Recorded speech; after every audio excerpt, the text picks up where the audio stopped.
नमस्कार, उत्तराखंड समाचार में आपका स्वागत है। मैं प्रियंका मलिक। सबसे पहले मुख्य समाचार।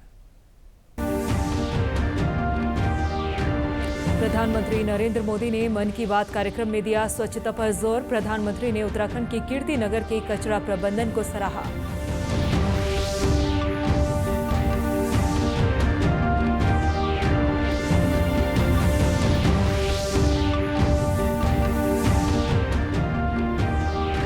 मनसा देवी मंदिर में हुई भगदड़ में घायलों का हाल जानने हरिद्वार जिला अस्पताल पहुंचे मुख्यमंत्री पुष्कर सिंह धामी। घायलों को ठीक होने के बाद उनके घर तक छोड़ेगी सरकार।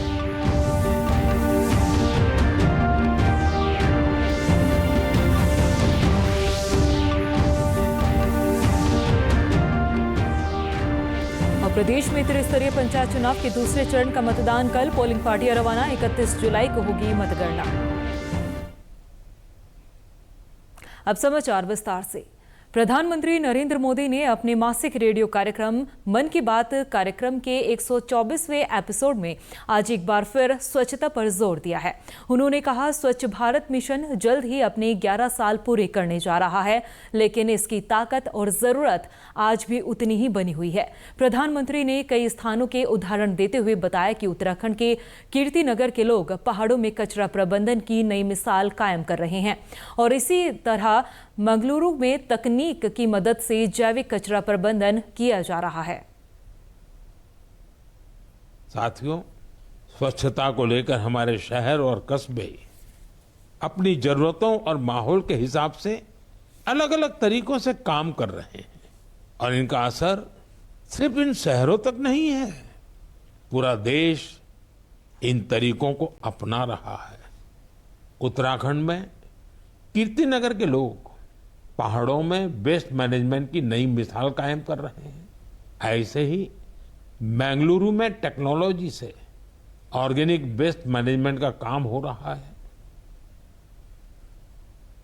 प्रधानमंत्री के मन की बात कार्यक्रम को गढ़वाल सांसद अनिल बलूनी एवं विधानसभा अध्यक्ष ऋतु खंडूरी भूषण ने कोटद्वार में सुना। अनिल बलूनी ने कहा, प्रधानमंत्री के मन की बात हर एपिसोड में समाज के हर वर्ग के हर व्यक्ति के लिए कुछ नया होता है। उनकी हर बात हम सबको प्रेरणा देती है। मन की बात का कार्यक्रम हर बार की तरह इस बार भी ऐसा आकर्षक कार्यक्रम, वाकई 124 एपिसोड होने के बाद भी रोज़ उसमें नयापन होता है। रोज़ उस मन की बात में आप देखिए कि समाज के हर वर्ग के लिए कुछ ना कुछ इसमें होता है। ऐसा मन की बात कार्यक्रम सुनना हम सब के लिए बड़ा प्रेरणादायी है और हम इस प्रकार के मन की बात के कार्यक्रम के लिए प्रधानमंत्री जी के बड़े साधुवाद उनको देते हैं और अभिभूत हैं इससे। वहीं विधानसभा अध्यक्ष ऋतु खंडूरी भूषण ने कहा कि उदयरामपुर में चलाई जा रही दीदी की पाठशाला में बच्चों के साथ इस कार्यक्रम को सुना है। उनका उद्देश्य बच्चों को प्रधानमंत्री की मन की बातों से रूबरू कराना था। बहुत ज़्यादा आनंद इस बात से आया कि आदरणीय प्रधानमंत्री जी को बहुत बड़े टीवी पर हमारे बच्चों ने देखा। ये एक प्रयास हम सबका था कि बच्चों के बीच में हम एक ऐसी चीज़ करें जिससे उनकी विजन में थोड़ी सी बढ़ोतरी हुई।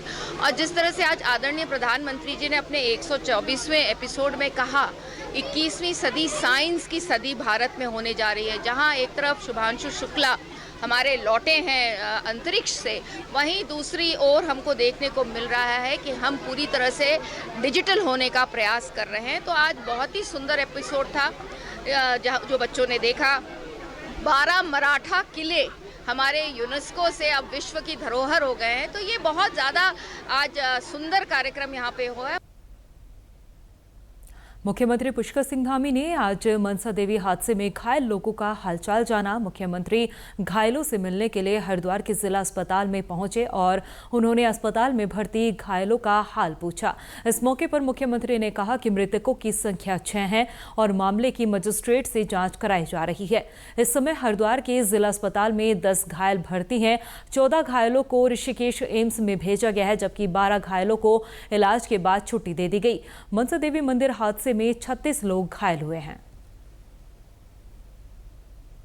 आज प्रातःकाल 9 बजे के आसपास ऐसी अफवाह फैली कुछ कि यहाँ पर करंट जैसा कुछ फैल गया है, उसके कारण से भगदड़ हुई और उसमें ये दुर्घटना हुई है।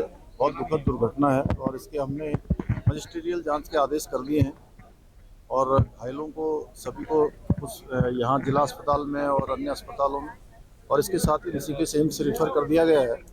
सभी घायलों को ठीक प्रकार से उनको इलाज मिले, ये हमारी प्राथमिकता है।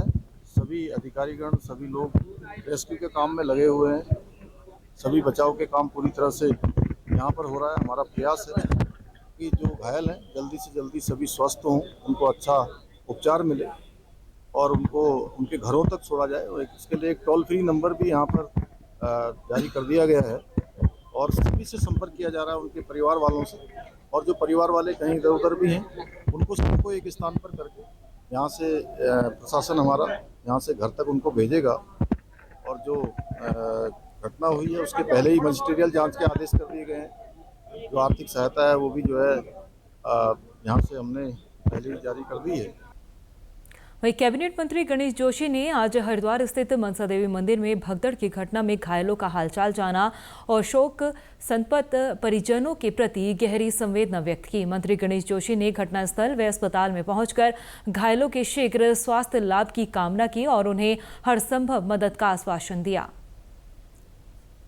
जो गंभीर रूप से घायल हैं उनको एम्स रेफर कर दिया है और बाकी लोगों का इलाज यहाँ पर चल रहा है। मैं खुद उनकी हालत देख के आ रहा हूँ, उनकी हालत ठीक है और इस संकट की घड़ी में पूरी सरकार उनके साथ में खड़ी है। हमारे पूरे सीएमओ, सारे डॉक्टर्स, हमारे जिला अधिकारी, हमारे कप्तान, सारे लोग यहाँ पर हैं। और क्योंकि इसमें अधिकतर लोग मैंने जैसे उनसे बातचीत की बिहार, बरेली, अन्य बाहर के क्षेत्रों के हैं और इस संकट की घड़ी में हमारी पूरी सरकार इनके साथ में खड़ी है और जो हर संभव मदद होगी सरकार इनकी करेगी। और इस हादसे की अधिक जानकारी के लिए डीडी न्यूज संवाददाता आशीष रमोला हमारे साथ जुड़ चुके हैं। आशीष, आपसे जानना चाहेंगे कि आज हरिद्वार की मनसा देवी मंदिर में ये हादसा हुआ है जिसमें 6 लोगों की मौत हुई है। फिलहाल क्या कुछ अपडेट आपके पास है? जी देखिए, आज सुबह अगर बात कर जाए तो 8:30 से 9 बजे के बीच की अप्रिय घटना यहाँ पे देखने को मिली, जब मनसा देवी मंदिर में जो है वो हज़ारों की तकरीबन जो श्रद्धालु थे वो वहाँ दर्शन करने जा रहे थे और किसी तरह जब वहाँ देखा गया कि एक भ्रामक सूचना वहाँ पे जो है वो वहाँ पे फैली गई कि करंट लग चुका है। तो करंट लगने की जैसे ही भ्रामक वहाँ पे जब सूचना यहाँ पे फैली तो उसके बाद लोगों में अफरा तफरी का एक माहौल देखने को मिला। उसी अफरा तफरी में जो है वो 6 लोगों की वहाँ पे मृत्यु हुई और उसके बाद 36 लोग जो हैं वो यहाँ पे घायल हुए। कादों को जो है वो यहाँ जिला चिकित्सालय में यहाँ पे रेफर किया गया है, कईयों को एम्स किया गया है, एक को यहाँ पे बगल में अस्पताल में यहाँ पे रेफर किया गया है। जैसे जैसे यहाँ पे अस्पताल में कई जिनको हल्की चोट, माइनर चोट यहाँ पे लगी तो उनको डिस्चार्ज भी यहाँ पे कर दिया गया है और सभी घायलों का यहाँ पे इलाज भी किया जा रहा है। लगातार जिस तरह से ये बात सामने आ रही है कि वहाँ पर एक अफवाह फैलाई गई थी करंट लगने की वजह से, क्या इस पूरे हादसे के पीछे व्यवस्थाओं को लेकर भी किसी तरह के कोई सवाल खड़े हो रहे हैं?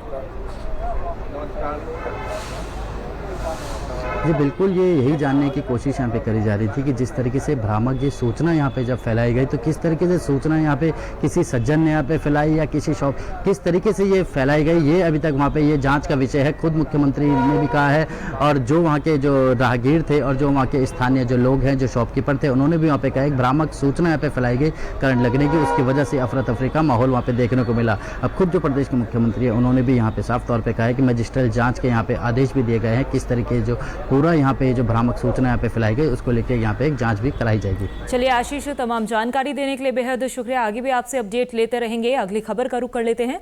प्रदेश के विभिन्न हिस्सों में त्रिस्तरीय पंचायत चुनाव के दूसरे चरण का मतदान कल सोमवार को होना है। इसके लिए प्रशासन स्तर पर सभी तैयारियां पूरी कर ली गई है।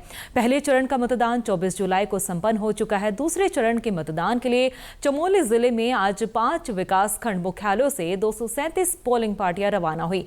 भारी बारिश को देखते हुए कई मार्गों पर जेसीबी भी लगाई गई है। जनपद में त्रिस्तरीय पंचायत चुनाव के द्वितीय चरण में कल दशोली, नंदनगर घाट, गैरसैंण, कर्णप्रयाग और पोखरी विकास खंड के 411 मतदेय केंद्रों पर मतदान होना है। इसके लिए शनिवार को 194 पोलिंग पार्टियां मतदेय केंद्र के लिए रवाना हो चुकी थी, जबकि आज 237 पोलिंग पार्टियां रवाना हुई है। चमोली जिले में दूसरे चरण में 17 जिला पंचायत सदस्य, 125 क्षेत्र पंचायत सदस्य और 383 ग्राम प्रधान पदों के लिए मतदान होना है। इसमें 1,80,232 मतदाता अपने मताधिकार का प्रयोग करेंगे। आपदा की संभावना को देखते हुए पोलिंग पार्टियों के साथ एसडीआरएफ के जवानों की तैनाती की गई है। जिला निर्वाचन अधिकारी संदीप तिवारी ने बताया कि सभी मतदान केंद्रों पर मतदान प्रक्रिया को सुचारू और शांतिपूर्ण तरीके से संपन्न कराने के लिए सभी व्यवस्थाएं पूर्ण कर ली गई है। हमारे जो ब्लॉक हैं उनमें अभी मतदान पेंडिंग है और करीब 300 के आसपास हमारे पोलिंग बूथ हैं जिनमें ये मतदान होना है और बारिश का भी अनुमान दिखा रहा है मौसम की जानकारी में। तो उसी हिसाब से हम तैयारी कर रहे हैं कि जो हमारी पोलिंग पार्टीज हैं उनकी ट्रांसशिपमेंट के लिए आवश्यक वाहन वहाँ उपलब्ध रहें और उनकी जो वापसी की मूवमेंट है उसको भी सुरक्षित रखना हमारी जिम्मेदारी है। तो सभी कार्यकारी संस्थाओं को निर्देश दिया गया है, यदि कहीं रोड ब्लॉक की स्थिति आती है तो आवश्यक मशीनरी और मानव संसाधन वहाँ तैनात रहें। मतदान सुचारू रूप से संपन्न कराने के लिए सेक्टर मजिस्ट्रेट तैनात किए गए हैं। सेक्टर मजिस्ट्रेट कुलदीप नेगी ने बताया कि उनकी तैनाती विकासखंड दशोली के निजमुला घाटी में है। उनके सेक्टर में 7 मतदान केंद्र है, जिसमें से 6 मतदान केंद्रों पर कल पोलिंग पार्टियां पहुंच चुकी थी और 1 मतदान स्थल पर आज पोलिंग पार्टी रवाना हुई है। हमारे पास जो है वहाँ पे 7 पार्टियाँ थी। 7 में से हमारी जो दूरस्थ की 6 पार्टियाँ थी वो कल रवाना हो गई है, जिनमें से जो 5-6 किलोमीटर दूर की जो पार्टियाँ थी, जैसे धारकुमाला एक जगह थी, मौली हुडंग थी और राजकीय प्राथमिक विद्यालय निजमुला थी, उसके साथ साथ दुर्मी, पगना, ये सारी पार्टियाँ हमारी कल रवाना हो गई है और आज हमारी जीआईसी निजमुला की एक पार्टी रवाना हो रही है।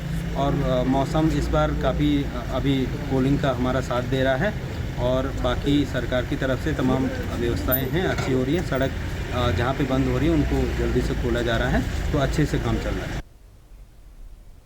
इसी के साथ अभी तक के समाचार समाप्त हुए। दूरदर्शन समाचारों से जुड़े रहें। मिलते हैं फिर शाम 6:30 बजे के बुलेटिन में। नमस्कार।